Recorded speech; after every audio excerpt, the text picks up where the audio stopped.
And I have to follow chocolate. Great. So the first thing is, I am a cognitive hypnotherapist, and most people don't know what one of those is. I am not a stage hypnotist. I cannot make you cluck like a chicken. However, if you're disappointed that I can't make you cluck like a chicken, I'm a therapist, so I can help you. So today what I'd like to talk about is creativity, and how creativity works with the brain, and particularly the subconscious. And I'm not going to teach you how to be creative. I'm going to talk about how you unlock your creative potential by looking at what creativity is. And we all probably have a different definition of what creativity is. But the interesting thing about it, I think, is that if you ask most adults, they will tell you, I'm not very creative. I don't have creative thoughts. So at what age do you stop being creative? Because babies are creative, toddlers are creative. Okay, maybe when we get into teenager, we lose it a little bit. But why do we stop being creative? What is it that makes us believe that we no longer can think creatively? Because we all start off being able to take a block, take a box, and turn it into a plane or a boat or whatever we do. So what I want to talk about today is how we lose our creativity, but more importantly, how we can actually get it back again. When Piaget was studying the different stages of child development, he observed that if you put two 5-year-olds on either side of a screen and ask them to describe an object to each other, they can't. They can't because they cannot conceive that they see the world differently. Everybody sees the world the same way they see it. And that's where our creativity gets lost. 90% of the time, your subconscious is in control. It is a primitive and emotional part of your brain that stops you getting killed by saber-toothed tigers. Very simply, and we're all in a trance all the time. That's why I can't make you cluck. We are constantly pattern matching in our brain. Most of you are not here right now. You're thinking about something else. You're thinking about a cardboard box, or you're thinking about what you're going to have for dinner, or that you've just got chocolate in your hand and it's lovely. And that's normal. We spend most of our time, at least 90% of the time, pattern matching. Our brain's all pattern matching.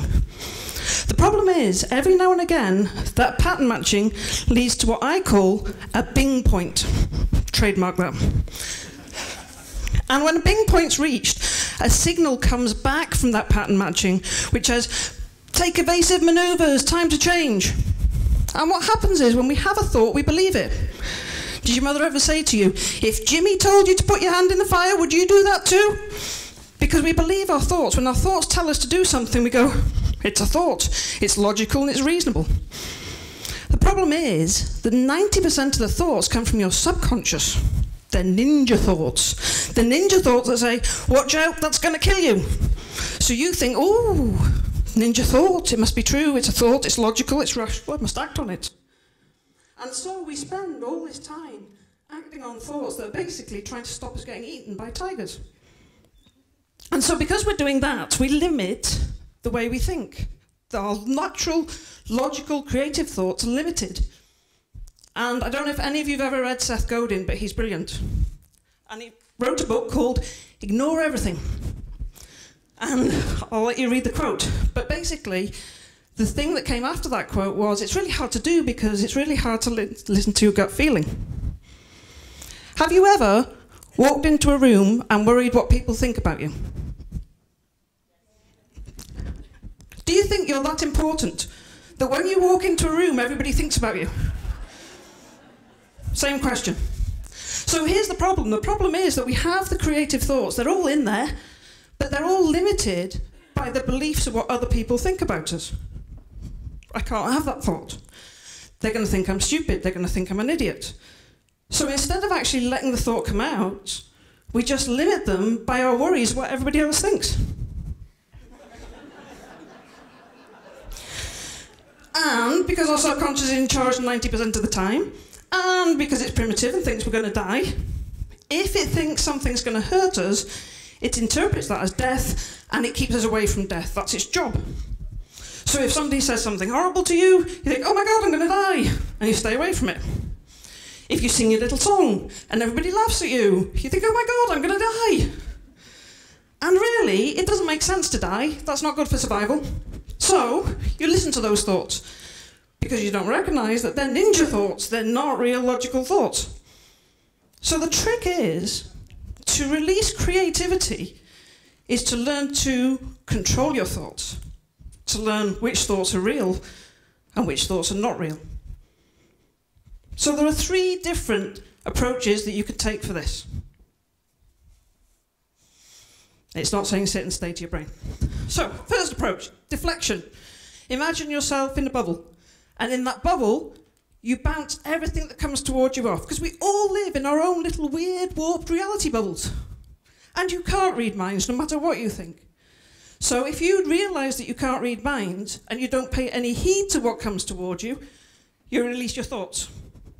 The other option is distraction. So you distract your brain. Whoa, look, there's a squirrel. What? Okay. So I go for a run, because I'm useless at running. And when I run, it kills me, and I get out of breath. So my brain can think wonderfully when I'm running, because my subconscious is going, no, don't go any faster, you're going to die. And then the last option is transformation. It's to allow the thoughts in, but don't let them stay. Don't let them make a home. So as soon as they come in, go, whoa, look, that's a thought. Off you go again, and dismiss it. So you have different options. Don't let it in. Focus on something else, or let it in, but let it straight out again. If you do that, the remaining 10% where your creativity can sit is allow the freedom to actually come out. And that creative person that was there all along, hidden underneath, gets a look in. Thank you. That's what I want to talk about today.